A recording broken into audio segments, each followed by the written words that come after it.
की bulletin show में खास तौर से चर्चा का विषय बना रहेगा। उन किसानों के बारे में जो संसद के बाहर अध्यादेशों के खिलाफ धरना दे रहे हैं। आगे हम आपको यह भी बताएंगे कि उनके इस मोर्चे के पीछे आखिर कारण क्या है। नमस्ते, मैं हूं शालिनी शिखा और आप सभी का बहुत बहुत स्वागत करती हूं खबरें 24 के स्पेशल बुलेटिन शो में। आज हम चर्चा करेंगे महासंग्राम के बारे में जो किसानों ने संसद से सड़क तक शुरू कर दी है। लेकिन उससे पहले रोज की तरह आइए नजर डालते हैं आज की कुछ सुर्खियों पर।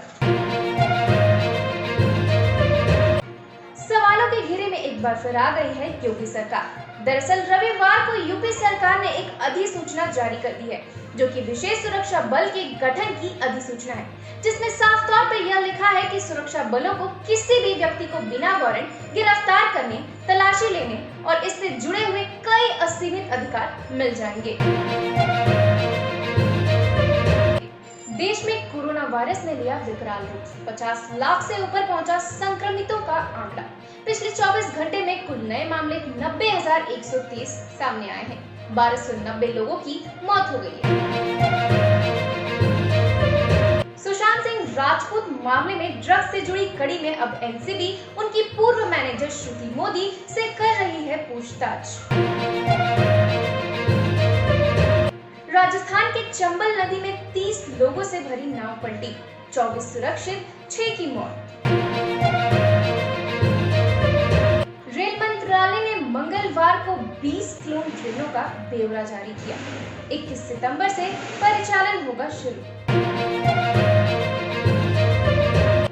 संसद में जहां रवि किशन और जया बच्चन की बयानबाजी देखने को मिली, वहीं एक बार फिर ट्विटर पर कविता के अंदाज में रवि किशन ने ट्वीट करते हुए अपना पक्ष फिर से रखा। कोरोना के चंगुल में फंसी अर्थव्यवस्था को सुधारने में लग सकता है काफी वक्त, कहा आरबीआई गवर्नर ने। महज 3 दिन शेष रह गए हैं आईपीएल के 13वें सीजन के शुरू होने में। जमकर जुट चुकी हैं सभी टीमें। कोरोना से जुड़ी एक अच्छी खबर सामने आ रही है।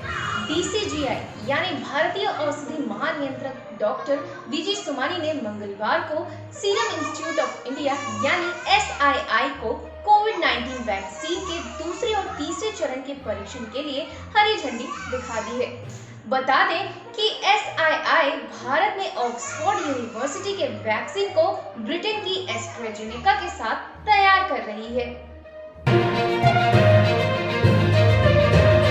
केंद्र सरकार ने पारित तीनों अध्यादेशों को ऐतिहासिक बताया।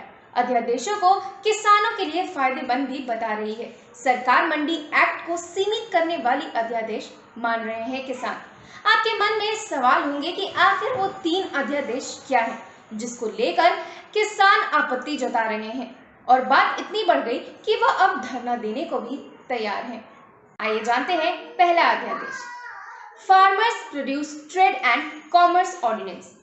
संजय अग्रवाल ने बताया कि कृषि उपज वाणिज्य और व्यापार अध्यादेश किसानों को उनकी उपज देश में किसी भी व्यक्ति या संस्था को बेचने की इजाजत देता है। अब यह सचमुच वन नेशन वन मार्केट होगा। किसान अपना प्रोडक्ट खेत में या व्यापारिक प्लेटफॉर्म पर देश में कहीं भी बेच सकते हैं। इससे उनकी आमदनी ही बढ़ेगी, मगर किसान इसमें अपना नुकसान देख रहे हैं। किसानों को सबसे बड़ा डर मंडी एक्ट के प्रभाव को सीमित करने वाला अध्यादेश कृषि उपज वाणिज्य और व्यापार को लेकर है। इसके जरिए राज्यों के मंडी एक्ट को केवल मंडी परिसर तक ही सीमित कर दिया है, यानी अब तक कहीं पर भी फसलों को खरीद बिक्री नहीं की जा सकती थी।